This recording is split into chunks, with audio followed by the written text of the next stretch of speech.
Tell me it wasn't that easy. It's usually that easy if you have the correct login. But why wasn't it easy for you?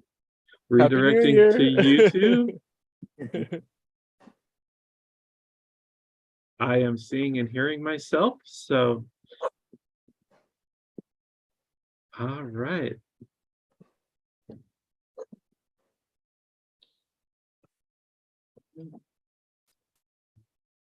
You post again?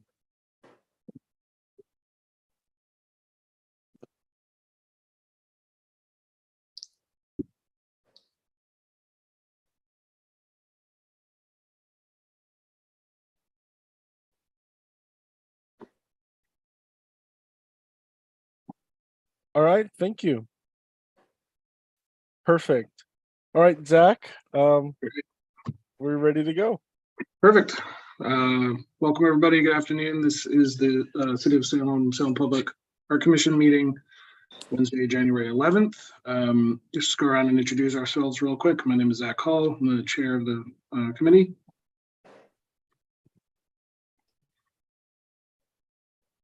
Susan's on mute. There you go. Sorry, Susan Napak. I am vice chair. Spencer Emmerich, commissioner. Barbara Sellers Young, commissioner. Eduardo Diaz, commissioner. Keith Bondog-Win, staff liaison. Alan Dannon with Public Works Engineering. Welcome, Alan. And Lynn, do you want to? Sure, Lynn Takata, local artist. Okay, so Alan's joining us today, and we've been asked if we can move him up to the top of our agenda. So I think we can go ahead and do that. He was not on the agenda, but we're happy to hear from you, Alan. Great. What do you? Thank you. Keith asked me to join today and just share progress with our Public Works operations building art, public art effort that's going along with the construction there. And I think to maybe use that as an illustration of a similar process that we will be using for upcoming projects with the 2022 safety and livability bond measure that just passed, with a number of projects there that will have a public art component. So my intent today would be to just kind of provide an overview of where we are in the public works operations building process. I think some of you may have seen some of this information before, so apologize if it's redundant for some of you, but it will kind of review the process that we used, and I'll be able to show you where we are in it as well. And then just talk a little bit about the bond projects that are upcoming and kind of what time frame those are on and when we could expect to be engaging with the Art Commission on those efforts. So that sounds okay. I'm going to try to share my screen. It's been a while since I've done this in Zoom, so bear with me. And I'm going to fire up a PowerPoint here.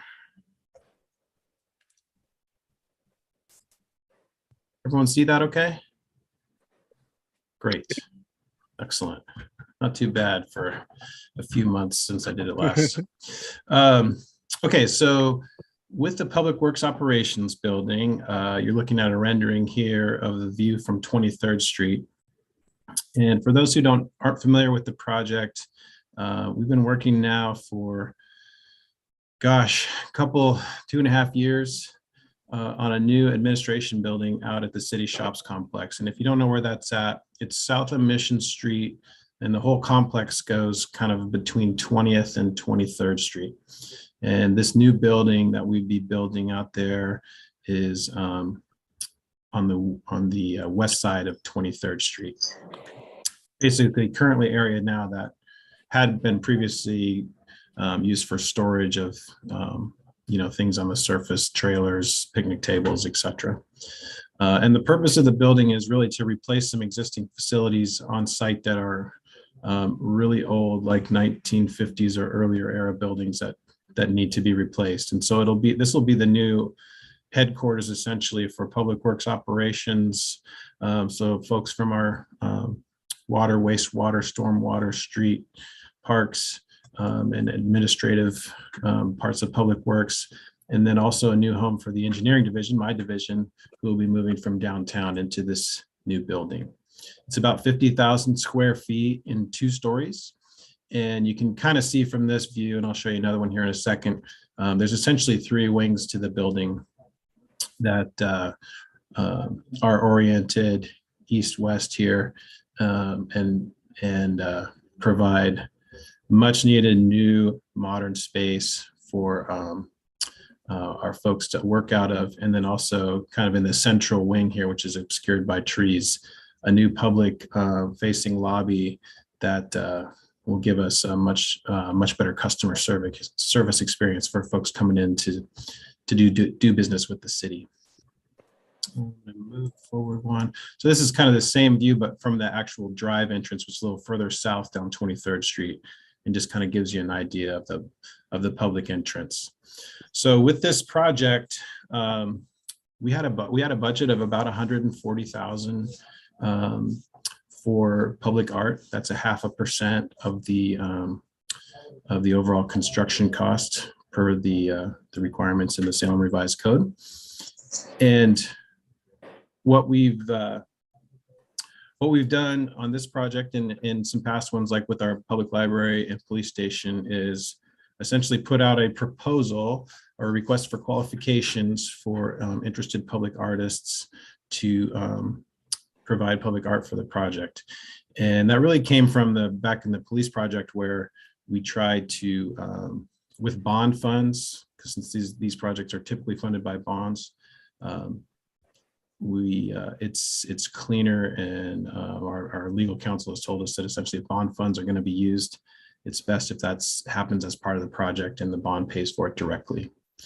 So what we've done is worked with the commission on all these projects, and we did adhere to issue that request for qualifications and get a pool of interested artists, and then ask them to give us concepts for what they would do, and then select the winners to provide the art for the project.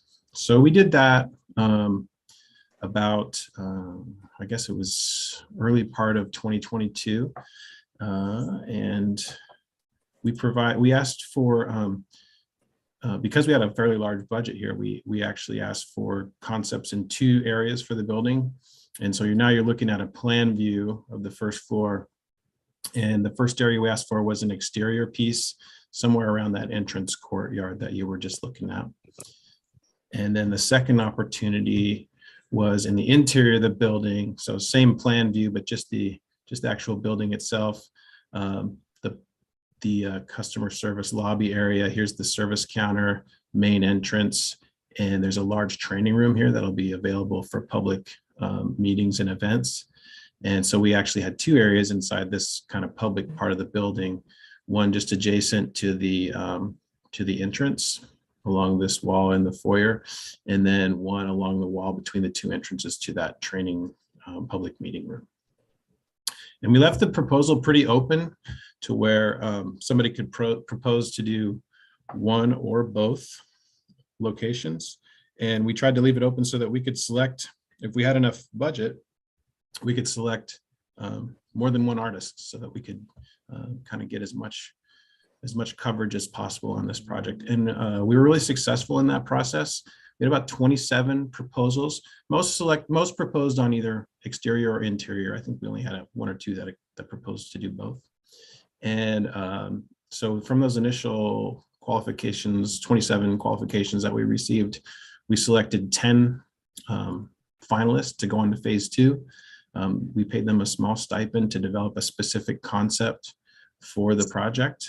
And they had design information and the ability to talk to the design team about materials and some of the functions of the building to help inform that effort.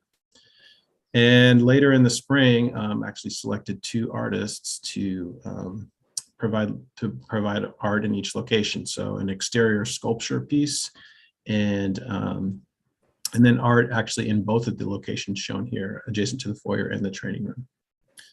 So the exterior artist who was chosen was a gentleman by the name of Brad Rood. He's a sculptor who is out of Walla Walla, and he does bronze, work in bronze. And so this is the concept that he developed for us, for our building. And it's this bronze casting of these animal figures on top of a natural piece of granite that comes from a quarry in Northeast Oregon. And the total size of the piece is about 9 feet tall. So it's essentially life-size animals. And then you can kind of see here, the figures actually have specific images cast into the side of the bronze. And there's examples of his work here in Salem and elsewhere that are similar to this type of work. And just a reminder, that's going to happen right here, kind of adjacent to the public walkway.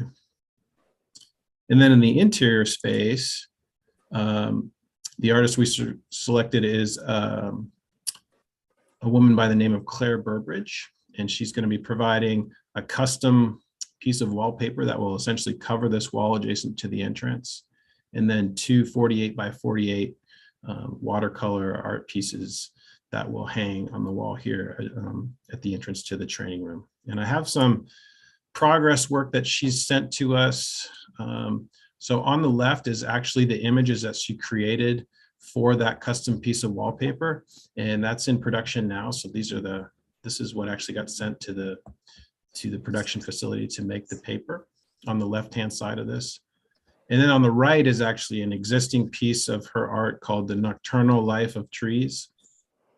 And I think based on the conversations I've had with her, she'll be doing something similar to this, but more inspired from the actual trees and plant life here in Salem. Both artists came and visited us on Public Works Day back in June, and to kind of get familiar with the project site and the community as a whole.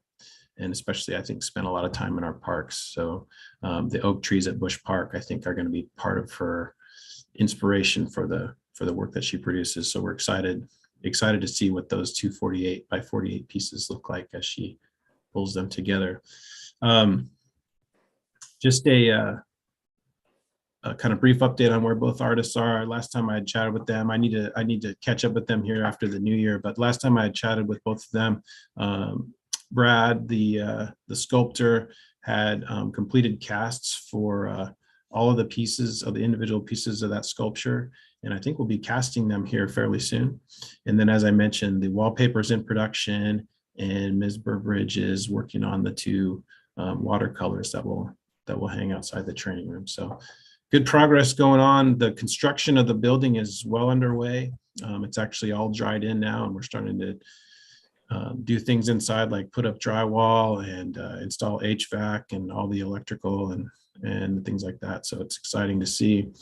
We have had some supply chain difficulties on the project, much like everyone. So we are looking at move-in the fall, like probably September to early October-ish timeframe. And this artwork will get installed probably along that same time. It's just as we're moving in, be kind of some of the last things that we do as we move into the new building. So I'll just pause there to see if there's any questions about this before I move on to the Susan, you're on mute, Susan. Susan, you're still on mute. Oh, sorry, better? Yep, there you go. I couldn't see that little thing. The positioning of of Brad's piece, is that going to be facing forward, facing sideways when you're walking in the building? How is that going to be positioned? Oh, we just had a discussion about this. It's going to be facing towards the parking lot, so towards visitors that are entering the building. So straight ahead. Yeah. You're going to see it straight on when you walk in. Yeah, exactly. I'll go back here. So can you see my arrow as I move around here? Yeah. that's showing up. So if you're walking into the building, it'll be positioned right here. So you'll be looking right at its face and then be able to get a good sidelong look at it as you're entering, if that makes sense. Okay, thanks. And Alan, you might be about to get to this, but is there like a opening planned or a celebration or a unveiling, or how does the city usually deal with that sort of celebratory moment? Good question. We've done it in different ways. And I think we can certainly coordinate with you all on the best way to do it as we go forward. There will be a ribbon cutting for the building for sure. And I think in the past with the police, we kind of were adjacent to that with a you know, a little ceremony out front with the art piece there.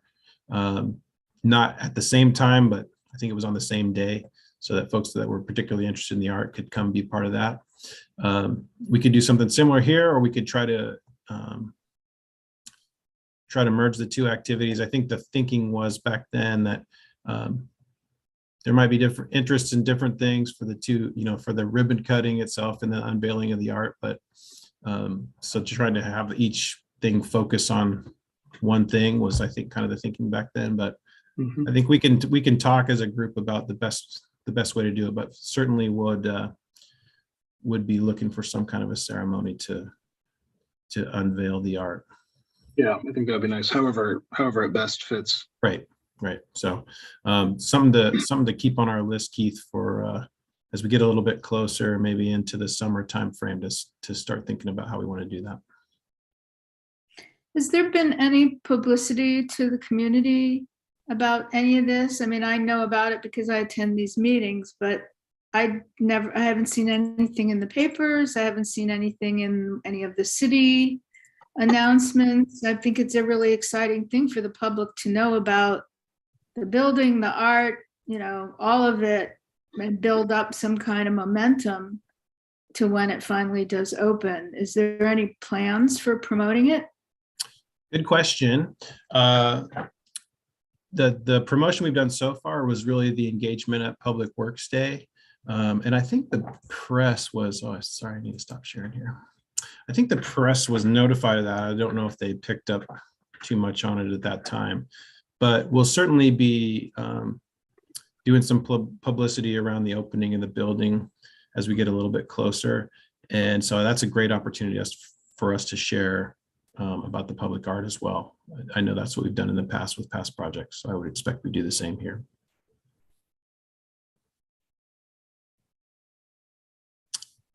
Any other questions about the operations building, and then I'll just, if not, I'll quickly move on to the bond projects. Okay. So yeah, like I mentioned, we have a number of projects that are part of the $300 million bond measure that just passed back in November. We've been working hard on sort of figuring out scheduling and sequencing of how those projects will fit together. Part of it is due to, you know, how fast the money becomes available. Part of it is due to the constraints on each individual project itself. And part of it, honestly, is just our ability in the engineering division and the public works department to get the work out the door. It's a large volume of work, so we have to kind of bite it off one piece at a time. The first project that'll be coming up that will likely give an opportunity to talk about public art is there's two new fire stations funded as part of this. And the first one will replace existing Fire Station 8.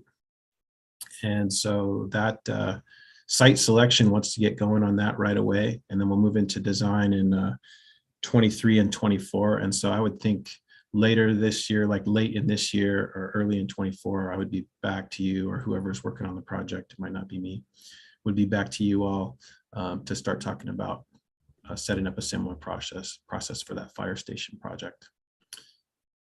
After that, there's also the Civic Center project, which I know we've talked about here with the group before, a seismic retrofit of the building, some other work to replace systems inside that building, and then a renovation of Peace Plaza. That's a sizable project, so it will yield a pretty large art budget. And I know we've talked here before as well about the drummer piece that I think used to be part of maybe the water feature, or part of Peace Plaza, and wanted to restore the piece itself and put it back on display somewhere. So I think that project's got some long lead on it as far as planning and design, and the construction's not scheduled till to begin in 26 and probably go on through 28.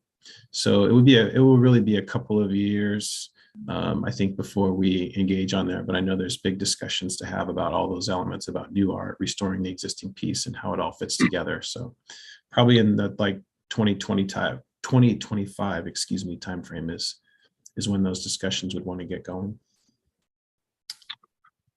And then the last one I just wanted to mention is we have a number of parks projects. There's about 27 or 28 million, if I'm remembering right, in the bond for parks work. And some of those are either new restrooms or replacements of existing restroom facilities. And one thought I've been kind of kicking around, and I'd love to hear your feedback on this, is all of those will have a public art requirement. I thought it might make more sense to pool the contribution from each one of those. I think there's 4, maybe 5 restrooms, but it amounts to a few $1,000,000 when it's all said and done. It might make sense to pool all those projects, public art responsibility, and try to do one effort for public art somewhere related to all the parks work in the bond. So I just kind of wanted to throw that out for your consideration. Most of those restroom projects are actually later in the package, like to 28, 29, but the first one would get underway in 2024 or 25 at McKay School Park. So yeah, go ahead. If I think the pooling idea is interesting.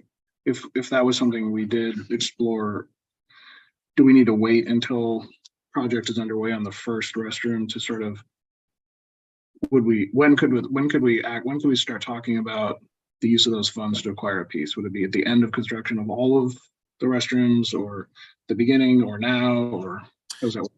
Yeah, I think we have some flexibility. I would say that it would make sense to start the discussion whenever we start design of that first project. So kind of, later in next year. Okay. But it might make sense to wait for the other projects to get closer to being engaged, where the construction man, I'm having a hard time today. Sorry. The construction cost is more known.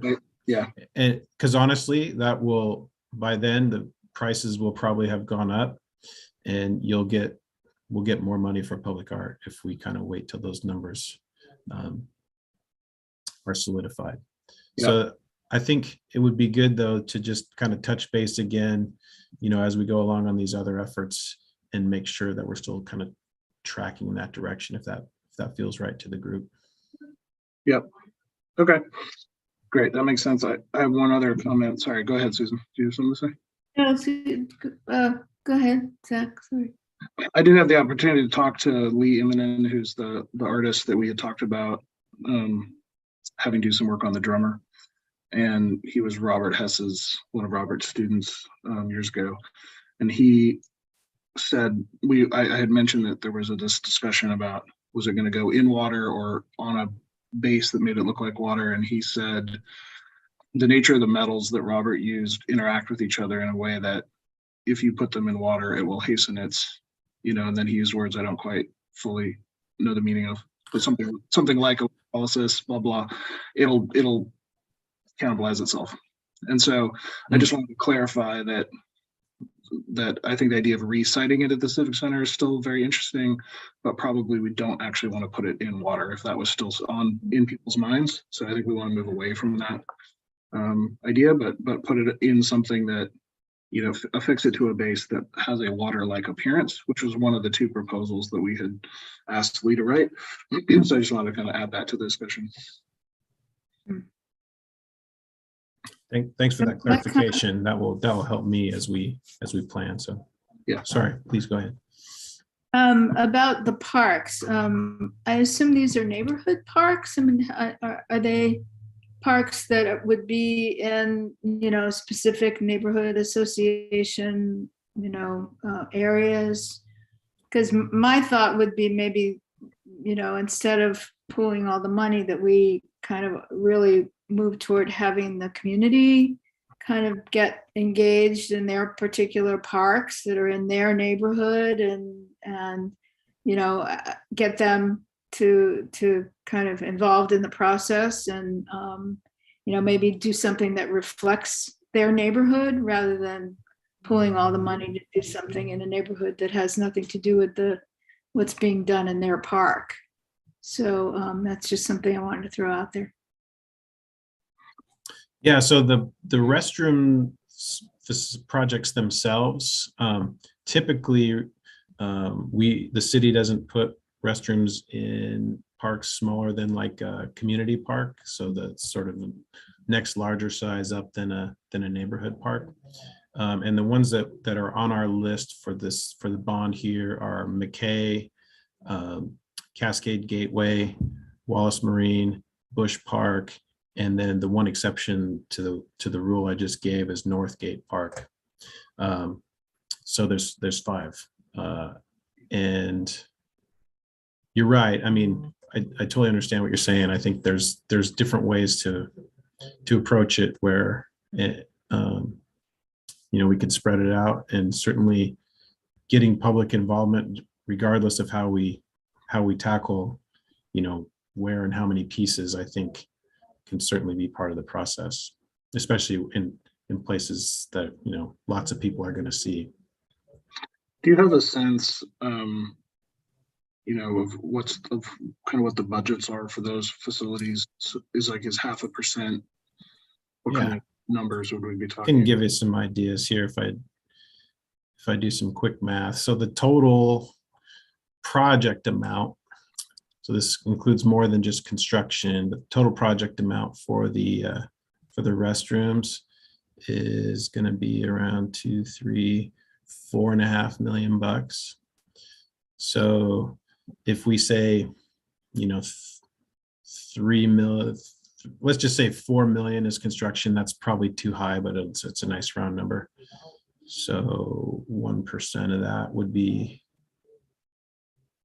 440,000, 0.5%, so 20,000, 10 to 20,000. Am I doing my math right there? Yeah. So 320,000, right? Would be, no, that's 8%. That'd So be, yeah. I'm doing it the wrong direction. Yeah. I think you're right. I'm going to just verify with the calculator here real quick, since sometimes 20, yeah. So 20,000 total. Yeah. Yep. So that might be just something to keep in mind as we think about whether or not we want to spread it out 5 ways or not, right? So could be just scale. So, yeah, and another thought that just kind of went through my mind is maybe you could select one artist to do something in each location or something like that, and try to work in some themes all through, but also pick up each individual park. So I think it's going to be an interesting one if we decide to go that route. But I thought I'd throw it out there because it seemed like you might be able to make the money go a little bit further if we pooled it for all the projects. it'll be interesting to start talking about that later this year or next year. Any other questions for Alan? Thank you so much for the update. Yeah, thanks for letting me join in. I appreciate you moving me to the front of the line as well. Yeah, Thanks. Thank you, Alan. Have a great afternoon. thank you. Thank you. Just returning to the nuts and bolts of the agenda for a minute. Can we have a motion to approve the consent agenda for our last meeting, which was on agenda for January 11th, but that's actually today.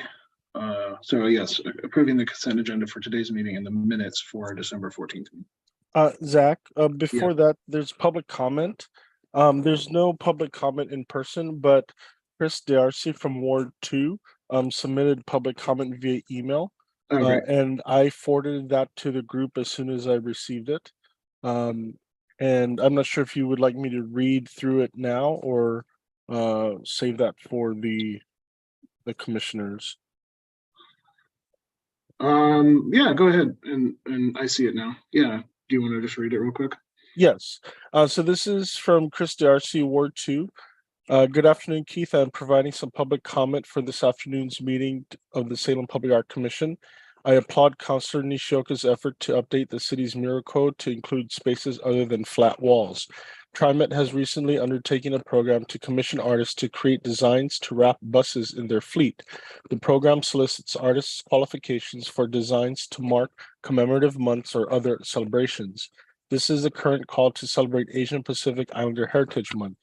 This concept could be considered for Salem and the Chariot transit buses, and she provided a link below. The next item is my scan neighborhood is planning a street mural that will likely be painted in late spring or early summer. There has been some discussion of the need for traffic calming, especially near South Salem High School. I'm not sure that a single intersectional artwork can remediate speeding in Salem, but there are some great examples of street and construction fence painting that could also be undertaken in Salem. Here is the link, the call for artists in New York City to submit qualifications to be part of the asphalt activation program, and she provided a PDF link. And the last one is this is the link to the overall New York City Department of Transportation Arts Culture Program. I offer these links as SPAC, and the city discussed ways to engage artists, residents, and neighborhoods, envisioning what a robust public art could include here in Salem. And then the public comments. Great, thank you, Keith. Those are interesting things to think about. I'm just curious, if we were to try to explore doing something similar to that in Salem with like wrapping a bus, I don't know, would that just kind of come out of the general fund? Salem Chariots are a different organization. It's a regional metro transportation, and so I think you would have to consult with their board and See what they're yeah. amenable to. Yeah. Okay. Good news on another street mural, though. Yeah. So, okay. Sorry. Now we can move. Yeah, Susan. Go ahead. Just on a note about the traffic calming, I mean, where the street mural is in the Grant neighborhood, it's not a heavily trafficked intersection, but people do slow down. You know, they slow down when it's just kind of a reflex. And some people even try not to drive over it. You know, they'll go another way. But it does, you know, it does affect how traffic is. And also, I think I love the idea of being able to paint on other surfaces, on walls and fences and things like that. That I'm excited to see the link that Chris sent, and thank her for bringing that to our attention.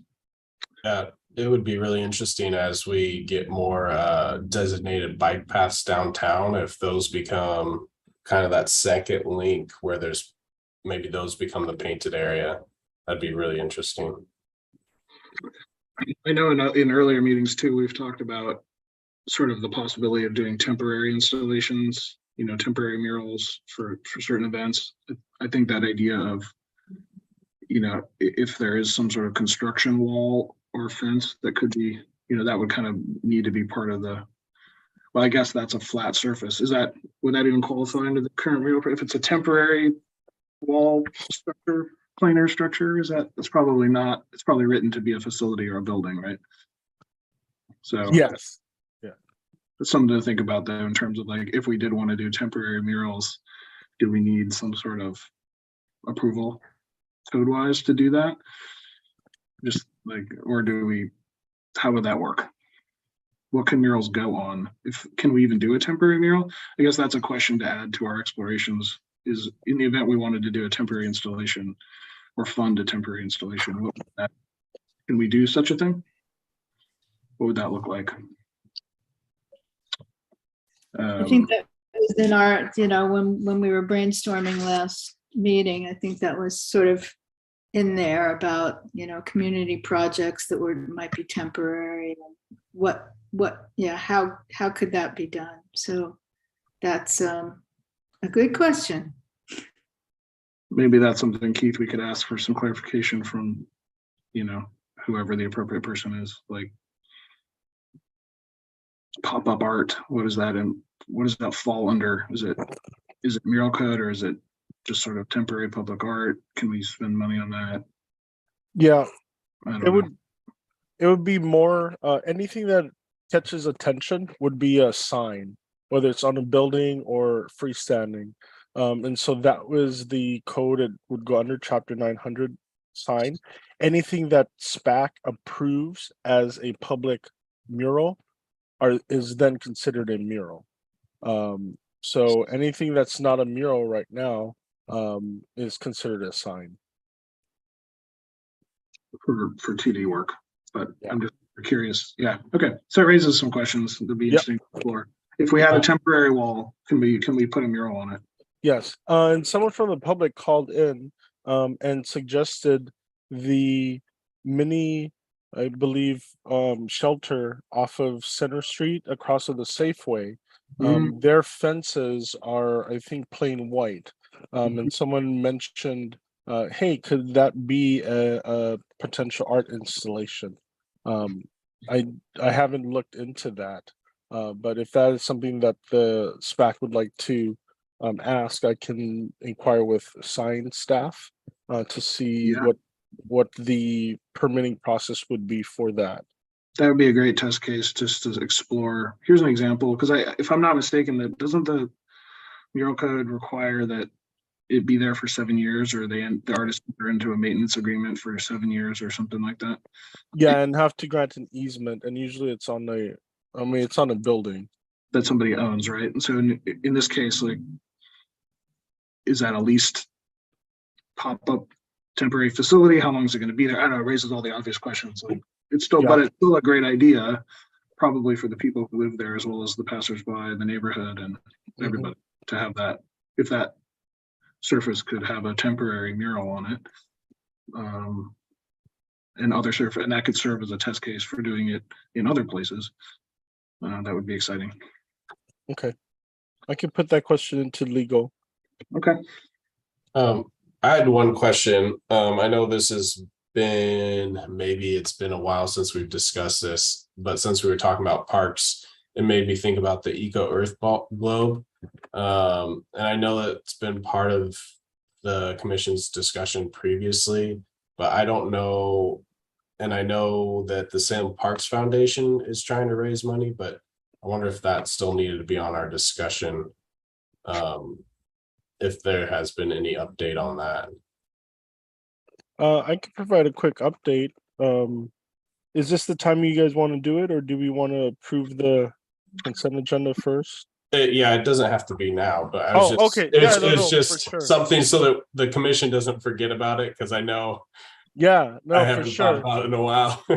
No, what the update is that the City of Salem Public Works, I think, put in like $113,000 for that, and the Parks Foundation was going to raise about $323 million for it. The Globe was approved as a historical landmark, and so now I guess the next phase of the fundraising process by the Parks Department or Parks board is underway. Okay, So I think now they can reach out to more business and cast a larger net for donations. Yep. That sounds great. Thank you. Yep, I'll put it on the agenda next week, and then or next month, and then follow up to provide more of an update for you all. Okay. Thank you. Thank you, Keith. You're welcome. Okay, now quickly, do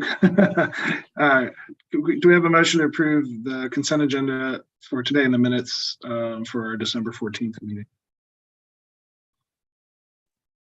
I'll move to approve the consent agenda, the minutes, and what else? That's it. The minutes from the December 14th, 2022 meeting. Great. Would someone like to second that?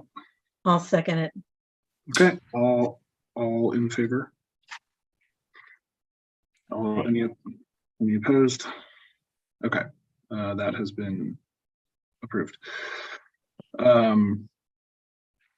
So just a note, so we've kind of, I think it's great to kind of blend in new business, but just so we're capturing it. So we want to update on the Eco Globe. This is agenda item 5. I'm just kind of summarizing it so we don't lose it, Keith.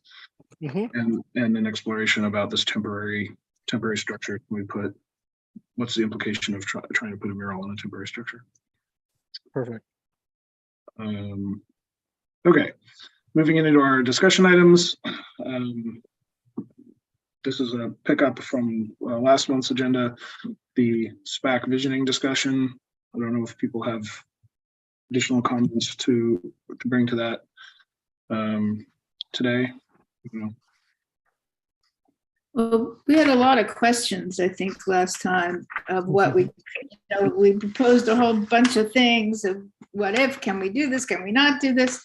So I don't know, Keith, if you want to kind of go down the list, if you have a list of the things from the, I guess, minutes, and just kind of tell us what, some of these things might be just pie in the sky and we shouldn't bother with because we wouldn't be able to do them, for whatever reason, but then some things that we can do. So Okay. there you go. Can you see my screen? Yes. Okay, perfect. I was so excited with all the discussion from last meeting and was able to listen to the recordings that transpired. And so what I did was go down the line to see any of the topics that may have been brought up and I needed to address. The first one came from the public art as an asset. The question was, Commissioner APAC mentioned the current installation of Bush House Museum that projects light art images in a space and thought an outdoor installation would be cool, performative art projection piece that could be considered as public art. Right now, public art is right now an asset that the city maintains, whether it's a piece of the collection or art that we're acquiring for the collection, like the murals, as well as it's not necessarily an asset, but it's a tangible thing like the paintings on the streets. So my question is, are you mentioning this as an asset or more of as a community supported event? So I just wanted to clarify that piece. I kind of wonder if it fits under this emerging new business topic of temporary installations for artwork. So, question 1, is there a path to do temporary artwork where it's not an asset? It's a temporary installation, so it would be packed up and taken away at the end of a period of time, and the city would not own it, presumably. So we would be funding the active installation and the presentation of it for a period of time, whatever it was. And I think that would be beyond murals. It could be sculpture, it could be light, it could be kind of anything, right? And then sort of a sub question around temporary artwork is temporary murals on temporary structures. Probably also not an asset in the same way, right? Like the city might be putting up a temporary construction safety wall, or the homeless, shelter area might be a temporary wall that the city's not going to own at the end of it. So it's not going to probably fit neatly within the existing concept of an asset. Yeah. Okay. So I think we're going to have to look into the definition and define some, things as temporary art installations. I don't think that's currently listed. Yeah. Then the next one was if someone from an arts organization, Salem, receives money from the city, would it be a conflict of interest? I inquired with the city's legal team. Our new person is not his name is Tom Kopani. He's a city attorney, working with Mark Weinstein, but he's out through the end of the month, and so all the questions for legal have not yet been addressed. But there's a question into him for that. And then the next one was. I'm sorry, Keith. There was just one other question that was kind of tandem, and I guess that really is about the SPAC vacancy. I just wanted to bring up, it also, does the person have to live or work in Salem, or do they have to live, do they have to be a taxpayer in Salem? That would be another question that you might want to ask at the same time. Well, Zach, I don't think lives or works in Salem, right? But Me? yeah, he does. I'm calling in from Court Street in 17th. Oh, really? Okay. I Just thought down the you way. were in Portland. No. Okay, so I have to ask about that. Yeah. That would be with the boards and commissions. The board for boards and commissions. Yeah. Okay. Oh, yeah. We can do that. Are you thinking like an outside person, like living Well, someone might have connections in Salem or has lived in Salem, has worked in Salem, but don't, where they work in Salem, but they live, somewhere in Portland or something. Okay. I just wanted to know whether there is, when the commissions, can people be on a commission if they don't reside in Salem? Got it.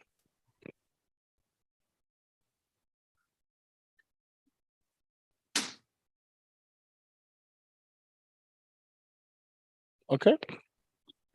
And then next, the conversation talked about supporting organizations, and Barbara was able to provide me that list, a comprehensive list. I did not send it out to the group.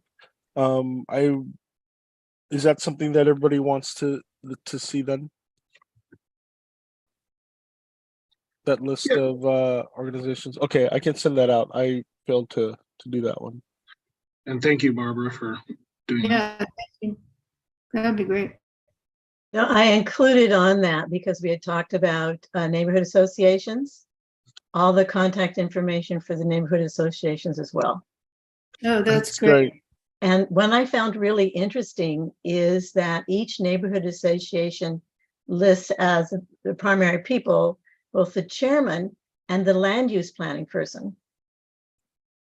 And so when I think of land use planning, I think of how the public art fit into the land. And so I just found that interesting. So I decided to include all of that. Yeah.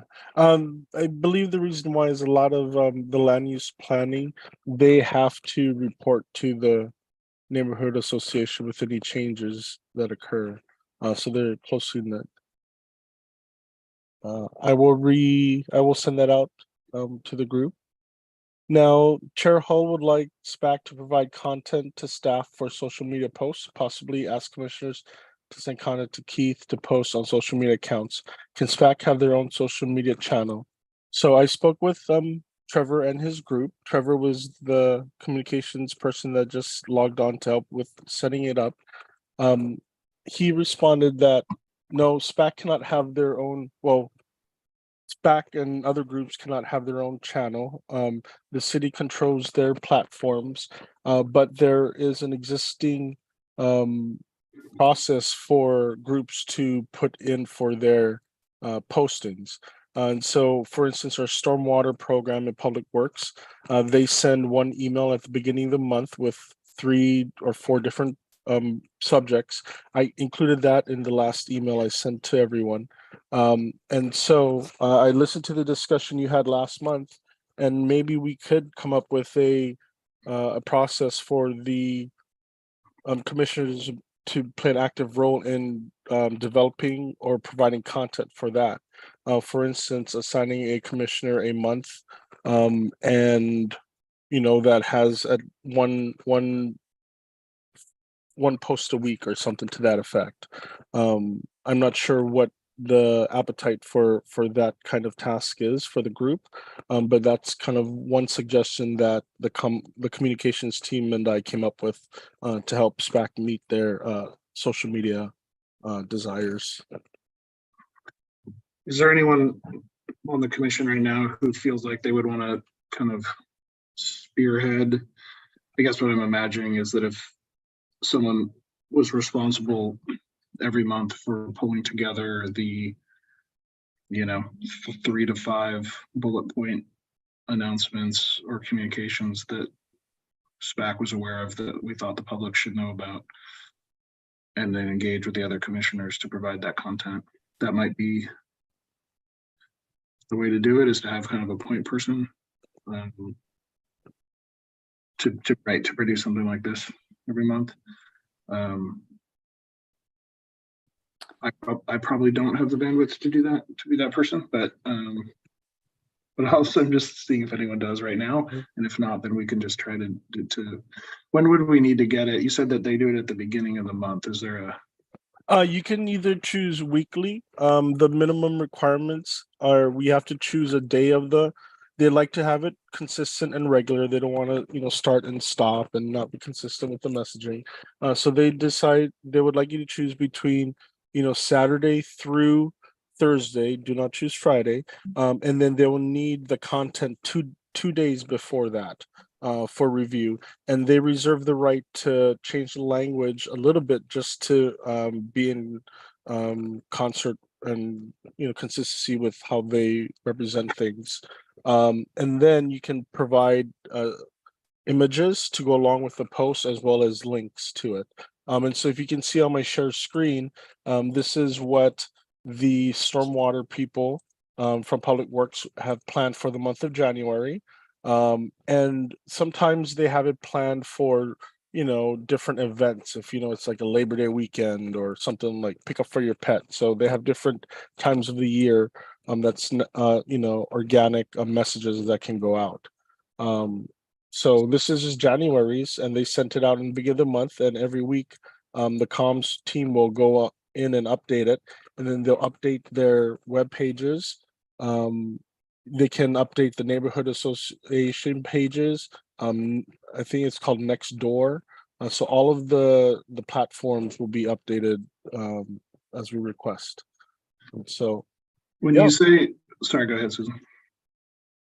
No, I was just saying this is something that I do for a number of organizations and for the neighborhood association already. So I would be willing to do it. It's, but I think something that would be really easy and just that we could start with is to focus on public artworks that the city owns.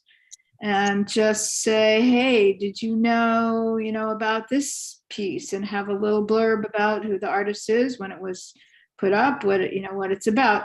And that could be, just one after another, and that's easy enough to put together, and they could keep doing. And it's basically what's on the website, right, Keith? I mean, what's in that. So that, that's sort of a no-brainer.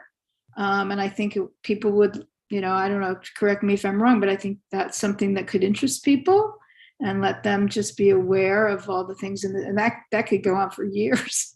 But, and then also if there is something special, like the artists that are doing the work for the Public Works building, we could have them profiled, hey, did you know that this new Public Works building is going to have, this artist piece, and we have the photos that you showed us, and, build excitement for that, like I was talking about. So to me, it's not something that would take a ton of work. It's just, if we know when they need it and what they need, and maybe Keith, you and I can kind of work on it together, because it's basically stuff that you've already kind of put up there on the site. So yeah, I understand, Susan.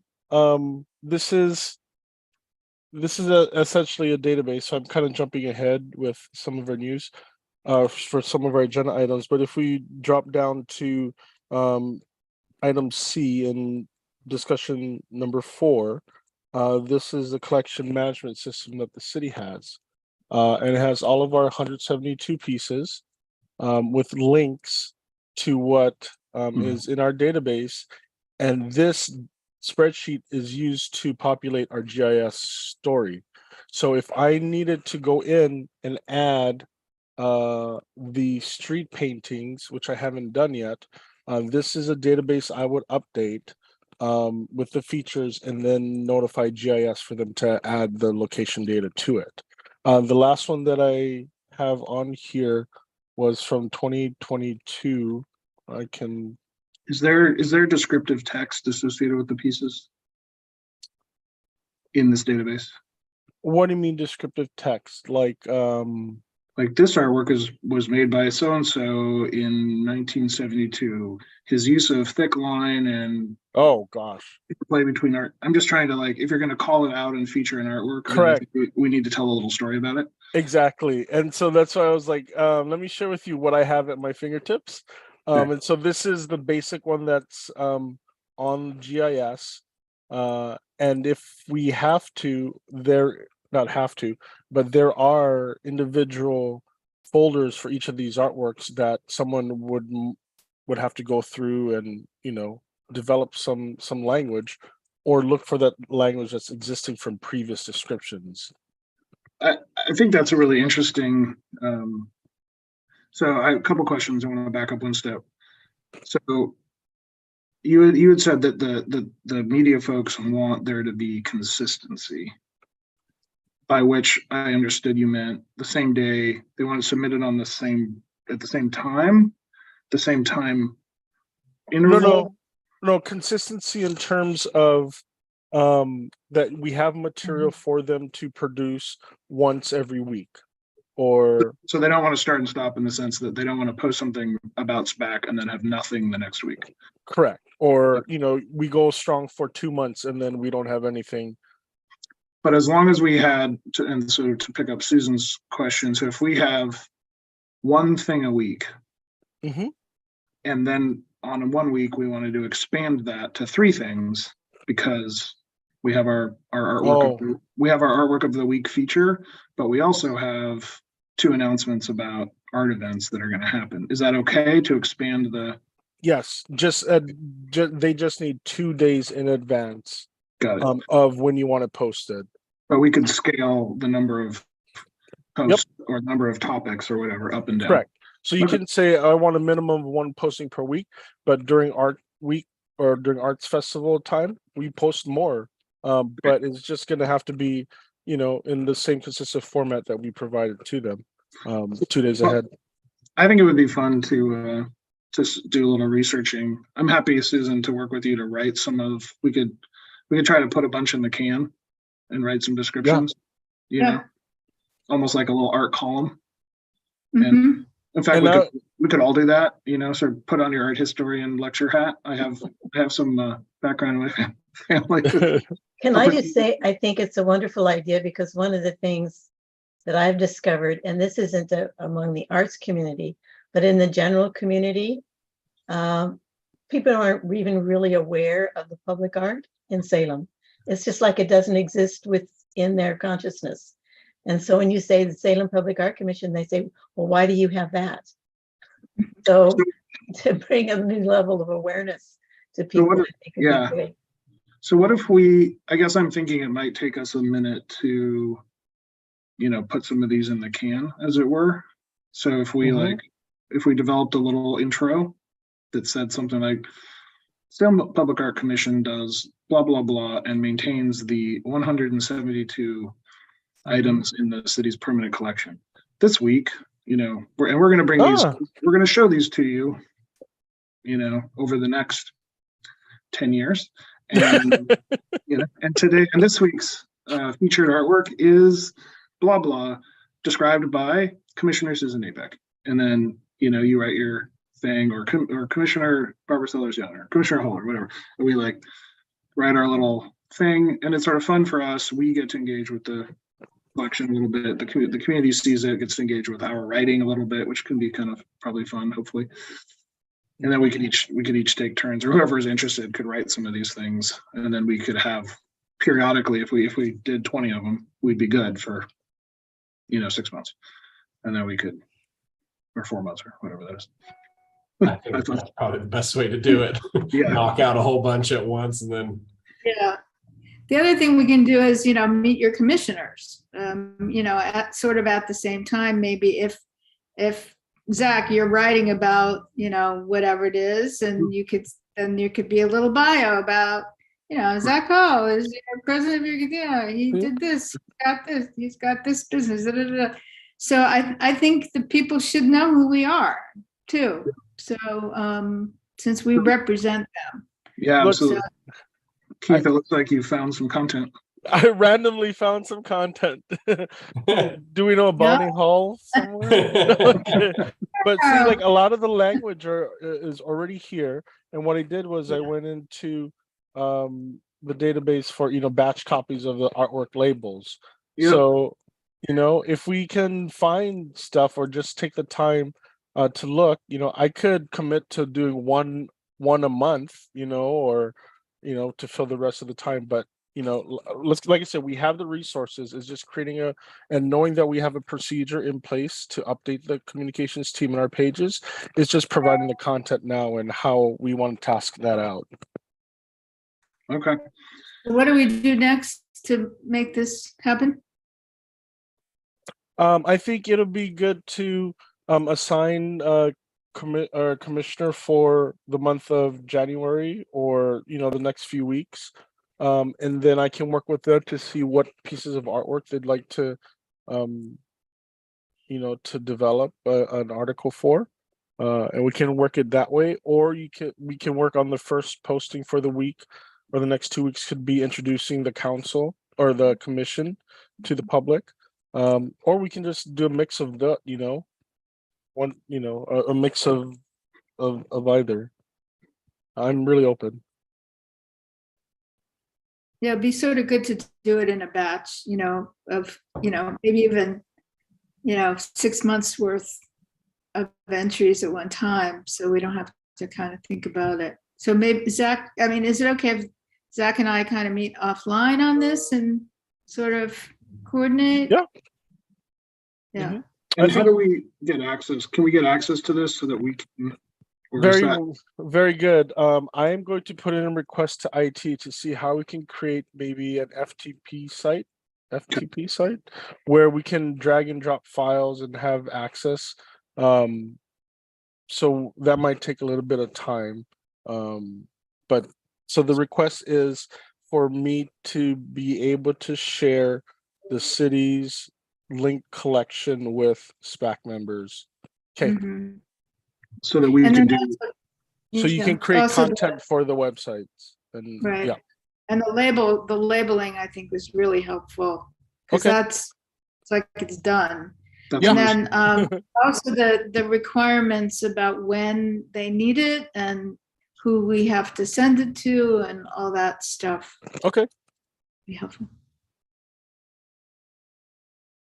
Great. And how does it, who sends it out and under what heading does it go out? So the city has multiple channels, like pages, but it goes out under. I'm not Is it sure. that city? Would it be the city email that gets sent out? City of Salem email, or? What do you mean, the blasts or the social media posts? Yeah.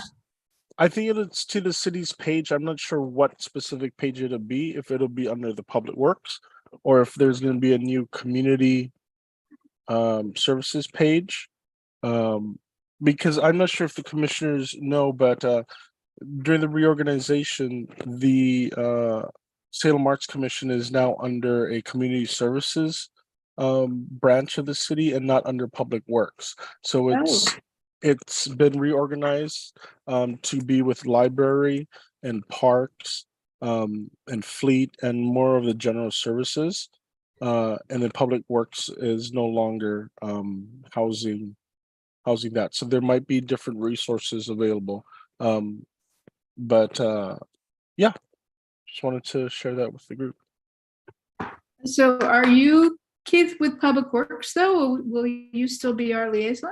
I'm with Public Works, and I'm not sure what they have decided on in terms of who will be the liaison. But I'm planning as the liaison for the year. That's why I sent you those invites and whatnot. So I'm performing my duties like I am until I hear otherwise, because I'm having fun. Yeah, we want to keep you. Who do we need to call? That's funny. Just to the other clarify, thing- is it yes. going onto a web page or is it going is it going out in any kind of, social media or email type thing? It goes, whatever we sent to them is sent out into like a social media post on Facebook. Okay, Yeah, Facebook is the main way we communicate with the public You said in terms of social Nextdoor? media. Nextdoor is another option that Irma Dowd or Irma Coleman uses, and I have an update on that one as well. So I can continue with that review. Yeah, I'm a little conscious of time. I want to make Okay. sure we get to the updates, so I do want to keep going, but I'm just gonna. Okay, If we I'll get go another. quick. Okay, cool. All right, sounds good. Noted. Let's see. I spoke with Irma Coleman, Neighborhood Services Coordinator, who will be meeting with the neighborhood chairs later this month, I believe on the 22nd. Am I sharing with you? No, yeah. Now you are. Yeah. Okay. So in addition to the Salem or Travel Salem, remember they donated like $1,000 a piece for the neighborhood street paintings.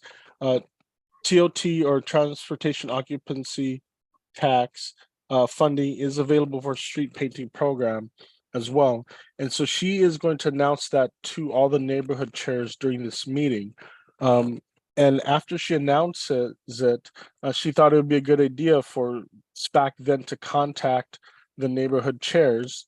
And so Barbara already put together a list, but Irma said she has an updated list with all of them, because apparently you have to go to each of the neighborhood associated websites to get each of their email addresses. But she gave me a list, an email list that we can email to them. And she said all we have to do is when we request to be placed on the agenda from of a neighborhood association, that we just CC Irma, because she is the staff liaison and she'll put the agenda together. And so that's how you can do our, the SPAC's Dog and Pony Show. And the information that they'll have will be on some of these funding available for their street painting program. So you can come in from that angle. Would it be possible to create a little write-up or something circulated around of sort of what are the funding sources and what do they mean? Just so that we could, I don't know, is it Travel Oregon, Travel Salem? What was the? Travel Salem. So is Travel Salem still interested in funding murals going forward in 2023, or was that kind of a one-time thing that they did? They funded the murals back in 2022, but only Okay. 2 applied, and so the funding, the other 7 are still gonna get funded in 2023 to Through be Travel painted Salem? through Travel Salem. But then there's also now another bucket of funding through the TOT Okay. that Irma is communicating to the neighborhood associations in this meeting. It might be nice to, just so that we know what's currently available, what are the sources? Are they, is Travel Salem now out of it and it's only TOT moving forward? Is it both? Okay. Like how, just so that someone's kind of capturing the institutional knowledge of like, we're out there talking about, neighborhoods getting involved in murals and being able to talk about where the funding sources might be to support Okay. that would be good. Cause I don't know. Yeah, and I listened to the last meeting as well, and I think it'll be good for me to give you all a financial overview of where SPAC is. I That'd know be we were great. talking about some type of, if we had money for repairs and whatnot that Spencer talked about. So yes, next month I will be providing you a financial report on the SPAC fund. Fantastic. What is TOT? TOT is Transportation Occupancy Tax. Oh, So they usually donate only to groups that they feel or is part of their model to attract tourism and business to Salem. And so I think they were a little hesitant about funding public art. But I think after this interest with the street painting program, they're really open to it now. Great. That's exciting. Do you know Yeah. how much is it? Is it a flat amount per mural per applicant, or is it application based, or how are they going to do that? I think it was $1,000 per applicant max. Yeah. Okay. But I will get more details on it. I think Courtney would have more information regarding the Travel Salem and its future Okay. funding. Let's see. The next one is, reach out to the communications team about how to go about conducting a community survey. They will need a list of questions. It helps to know what kind of information the survey is trying to get at. There are a lot of different options available, and the program is very flexible. I'm meeting with Trevor tomorrow to talk about how that works. What I need essentially is a list of questions, and I didn't receive any additional questions from the group after our or after the meeting. So I think we should finalize a set that we want to give to the team, and then they will distribute it through their lines of communication. Okay. Do we need to do that right now, or you're meeting with him tomorrow, but not to deliver the final set of questions? Not to deliver. No, this is to learn the system, to get the context and report back to you on how to do the Okay. survey.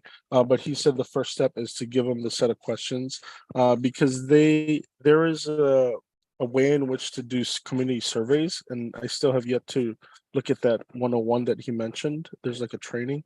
So when I watch that and report back, And it so has. Go ahead. if I'm understanding this correctly, it would also be helpful for us to write what we're trying to accomplish with we want to know this. Here's the questions we can think of to try Exactly. to so that they can then provide some advice about other questions that might help. Yeah. So for instance, I envisioned the first paragraph saying, as part of the visioning and goals of SPAC, we would like to get information from the public in terms of their attitudes towards public art and what they would like to see so we could prioritize it or something to that effect. Okay. And then the set of questions, and then they'll run the questions through their filters of acceptability and, consistency. It could also be a little bit educational in saying, do you know that there is a public art commission? And, what do you think what do you think it does? And do you know that there's public art? Have you ever engaged with any of the public art? Just to kind of get a sense, and at the same time, tell people, they'll learn something by doing the survey. Keith, are you willing to send around the list of questions again? Yeah. And give us all a deadline of the next meeting to have any additional questions to you? Is that too far away? No. I just was sensitive because you guys said in the notes that you would like to get it by February. But I will set a deadline for like 2 weeks that you guys can provide questions to me. And then I'll use that with the information that I get from tomorrow's meeting and kind of develop a plan that I can see in a timeline. Perhaps even by March, we could have something out. By that time, you will have reached out to the neighborhood associations, putting your name on the agenda, so that you guys can do the dog and pony show with this information. We'll call it the road show. The road show. There you go. Not dog and pony. Road show. Commission road show. Traveling road show. Okay. The next one. Legal department is currently reviewing proposed language change to the code so that the storage tanks at the maraschino cherry mural can be painted. I've seen the language. I asked them if I could share it with you, and they said not until they are completely satisfied with it. But to me, it's just a change in definition that will encompass not only storage tanks, but anything that has a different plane associated with the building. So yep, I think it'll be cool. I have not received any additional questions in addition to what I sent out. Okay, we talked about that one. The city uses an Excel workbook to track its pieces of artwork. I showed you that. This database is used to maintain the city's GIS. Now, presenting in person, we will have to present the director with a plan to meet in person, according to our APP. The challenge is anytime you have 2 or 3, I think 3 members of the commission in one place at one time, it's considered a meeting. So this would be considered a meeting if we were all to go on a tour. And the one requirement of a meeting, it needs to be publicly streamed via YouTube Live. So imagine somebody having to accompany us with a camera streaming live to YouTube. The reason why the commissioners or the city council is able to meet in person live is because they are able to plan to have all testimony on site live, and there's only a live streaming of it. So they redid the council to stream. So Understood, but we could meet in person if we weren't taking a field trip. yes, if Right. we, well, So Yeah. we can come together. Is there currently a room or a space, the city space that could accommodate us? I don't think we need Yes. to do it every time, but it might be nice once a quarter to yes, meet each other. yes. If we all agree to meet in one space, that can be arranged for sure. Maybe we should look toward, the spring. for a Okay. Spring in-person meeting. You want to say an April date? Yeah, Okay. Then I'll put a formal request in for April date to meet in person. do other people think that sounds fun? Yeah, Meet in person? Yeah. sounds good. I'll bring the Perfect. tea. I'll bring the tea or coffee. If I'm allowed to do that, I think I can do. Then we can be the Okay. first ones to meet in the public works operations new building. That would be great. We can We're see not the. in public works anymore. That's It true. might Oh, not. that's right. Well, Yeah. you got a blood relative there in me, so Yeah. okay. I think that is the end of my report. Can you go back Oh no, up oh, a no. second? There was that one thing about the murals that I think we didn't, about what would it take, let's see, go down a little bit. Revisit with staff about the community art bucket. Oh yeah. That was about the kind of opening up the idea of having murals not be having different code for community art projects that would be like, painting a mural, a temporary mural. I guess maybe that would go with the temporary thing, but also murals on other surfaces, but that would be still under the auspices of the city, but have a different set of criteria, like the what I think I had sent out what Portland does, where they call it, I think they call it unique murals, or I forget, I have the paper here somewhere. So have it be a different type of mural program than what we have in tandem. And, what would it take to do that? And Susan, are you, just so I understand, are you sort of thinking of like a community member wants to paint a mural? I guess I don't quite understand what this. Well, let's say if someone, talks to a business owner in their community and they have a, someone that's an artist that they know and they like, and they propose a mural, but they only want it to be up there for a couple years, and they don't want to have to deal with the easement. They don't want it to have to be part of the public, the art collection. They just want it to be a community mural. Maybe it's even for an event.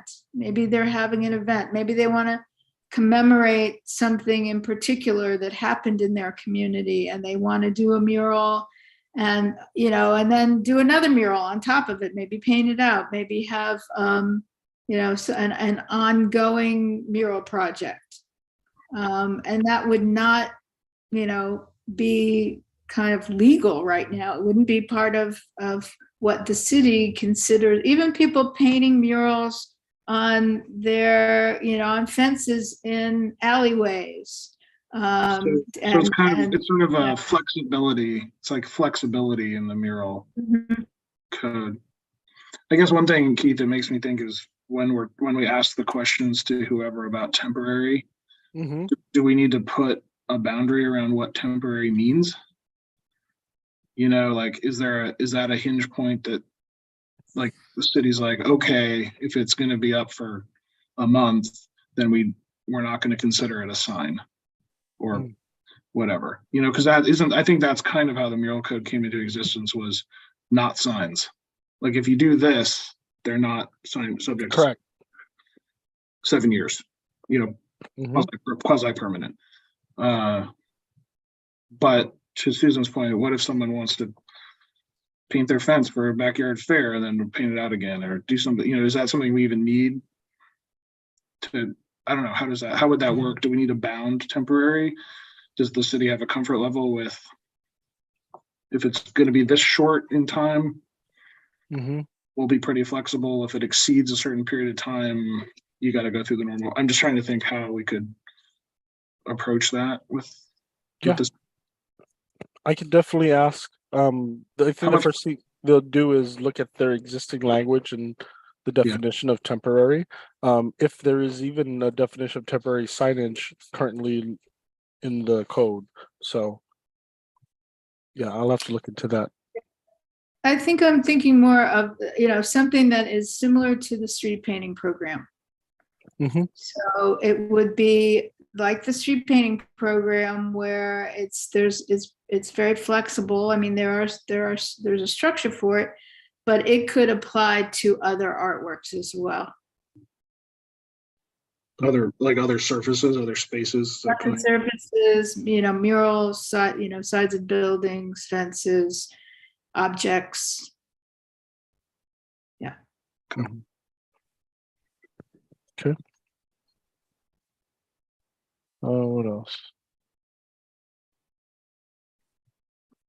Following this one. Let's see. I think we're up to updates, SPAC vacancy. Okay. Yeah, we just have one vacancy. We're looking for someone experienced in museum curation, or art appraisal, I believe. And so what happens is that quarterly the boards and commissions meet, and there's a whole bunch of applications that come in during that 3 months. They're sent to the commission liaisons. Commission liaisons go through the minimum qualifications. If they meet, then they forward those sets to the mayor, and I don't know how many city councilors are part of it, but that committee selects the board and commission, or the board member or commissioner for that body. So right now, there's a couple applications for SPAC, but they don't meet the current opening requirements for the opening. So they just stay in the pool until till there is a vacancy appropriate for them. So now we're just waiting for applications. So if you know anyone, please send them our way. Susan, even though you know of people that may have conflicts of interest, I still don't have that question answered. So encourage them to, send them in anyway. And it's museum curation and say Yes, let me get the exact verbiage. It's on the website. I updated it recently. Okay. I think I was told that at one point someone from Salem Art Association was on the commission. So that may answer the question that they can be. Got it. The vacancy is for a person experienced in museum curation, art restoration, or art appraisal. Okay. Yeah. And that other question about whether they needed to live In Salem. Yep. would be helpful to have that. Will do.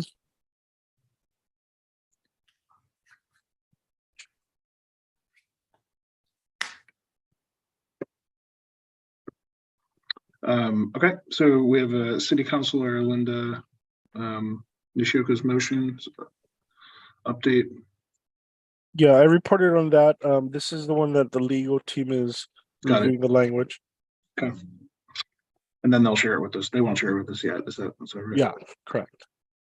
SPAC 2022 annual report into a PowerPoint. Has it that already? I think I floated around. Yeah, this was an idea that I heard from your last meeting. I did not put the PowerPoint into, I did not turn it into a PowerPoint, but in previous years, I think Chris worked with Heather to create a PowerPoint for the council. But from what I understand from the meeting notes is that the council is interested in putting together a presentation to take to neighborhood associations for them to provide kind of like an overview. If you'd like me to take a stab at it, I can do it. And it can be based off of the annual report, which talks about, every single aspect of SPAC. So, okay. That'd be great. Then whoever could take it apart and use it as content for their presentation. Perfect. Usually our neighborhood association, we try to keep the presentations to, 15 minutes max, because people just don't have the attention. I think we did have a 20-minute one, but it was showing lots of things and kind of engaging, but yeah, it doesn't need to be really long. Yeah. And I'll break it down. Usually our audiences are supposed to be like fourth grade language for presentations. So lots of pictures and graphics for sure.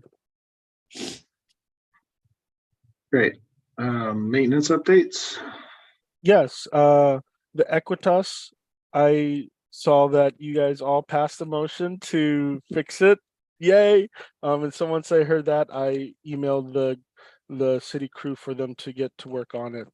So they will be starting the work and it should be under $1,200. I did walk over there and take a look at it. And someone put their back into it to try to bend some of those screens. They had ripped it up, but I'm glad that's good. Regarding the Waldo Stewards repair on the graffiti parkade, the email that I sent to the artist, he didn't really respond back about if he's available to paint it. So I'll send another request, maybe asking for the type of specific paint that we can probably get to match. And then we'll recommend to the crews to apply the anti-graffiti coating at least the first 6 feet where you guys recommended. The drummer and rooster, it sounds like got an update from Commissioner Hull with Lee Immonen.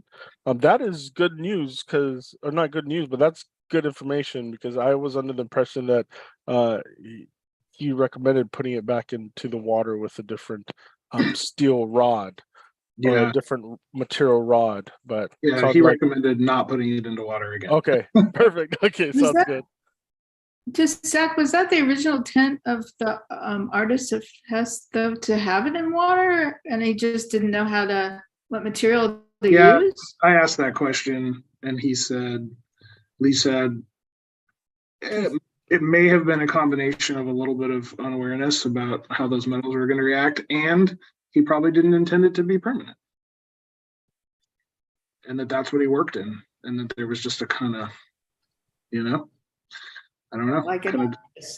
It's going to be what it's going to be, but part of the process. Yeah, but his advice was, unless you want it to interact with itself again, don't stick it back in water. So I was glad we had that conversation because That's good to know.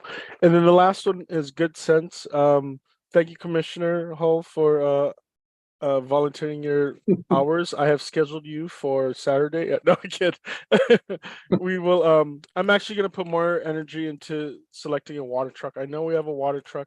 It's just pulling people off of their existing jobs for something like this, and so I'll call in a favor, perhaps. Okay, let me know if you need some help. Will do. Thank you. And that's all I have for the updates. Moving on to new business. There was one thing I wanted to float for people to think about. I was having a conversation of a sort with a woman who works for the city of Eugene in a sort of city manager capacity, and we were talking about murals, the mural program, and the recent withdrawal of the mural proposal for the space next to the waterfront park. And I was just asked, how does City of Eugene deal with this? And she said that they have a pre-approved roster model where, if I understood it correctly, where they essentially have muralists submit samples of their work and they get approved by the city. Like that muralist is a working artist with the type of whatever artistic chops. I don't, we need to dig more into this, which is sort of what I'm proposing. But the once they're sort of on the pre-approved roster, then business owners or people who want to fund a mural on their buildings can just choose. And there isn't really, after that pre-approved stage, there's not a subsequent like need for approval. And so what that does is it allows for a much faster and more accessible like mural implementation when people are ready for the murals. So I thought that was interesting. I mean, they still develop a proposal. I think the proposal still has to be vetted. So I'm not really suggesting that one doesn't review it at the end, but it might be a way of kind of, it felt, there's something about that process that felt like they got all the way to the proposal only to get a bunch of comment that no one liked to the design. And it would be interesting to see if we could, solve some of that on the front end by, here's 60 different artists who the city's kind of said, and we had a public comment period, and people could at that stage kind of comment about whether or not they liked the work. I don't know. I just thought it was interesting to explore as a concept.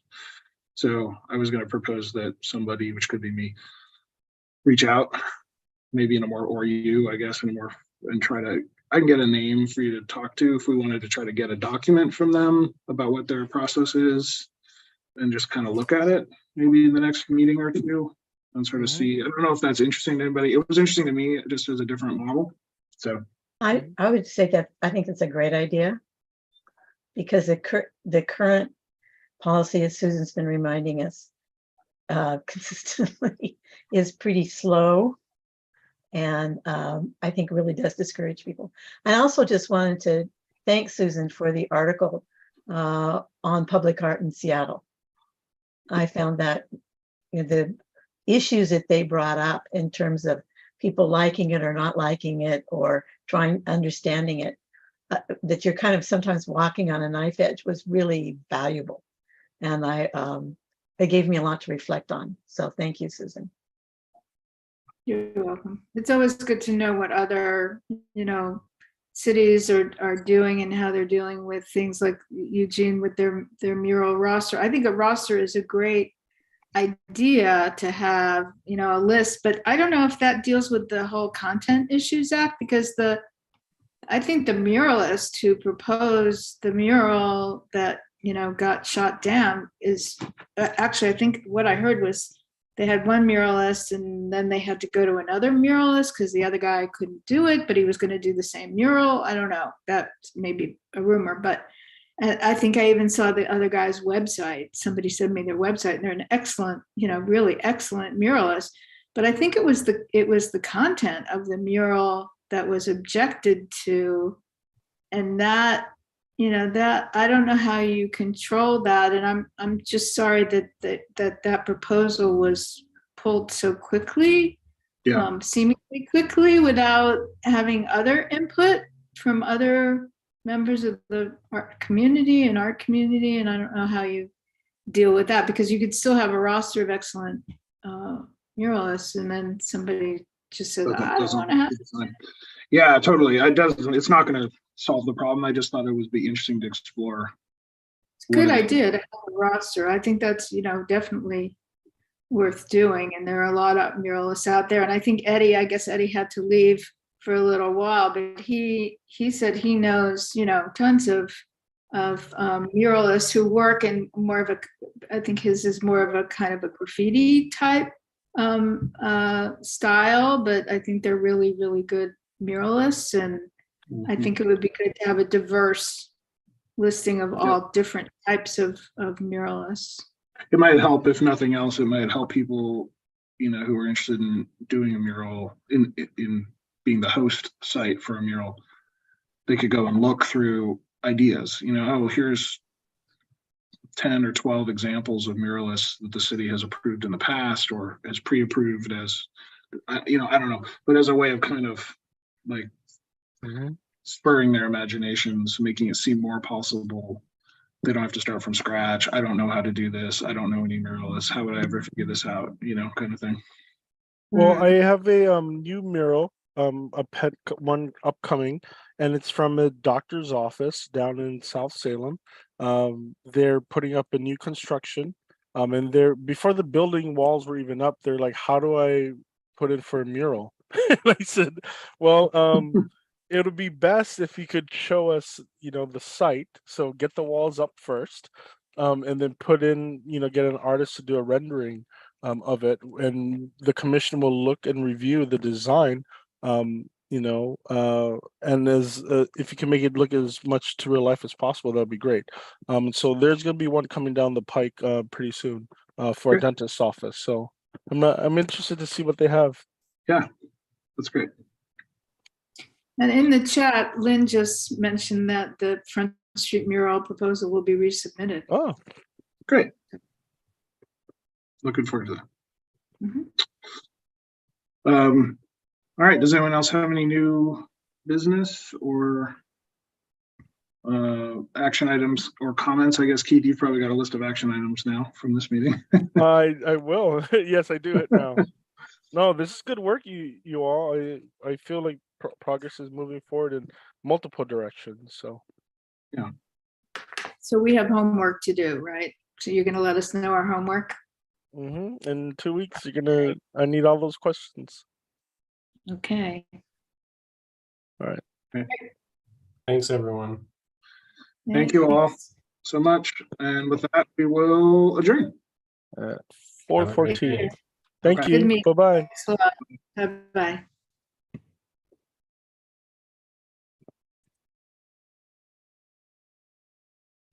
That's all, folks.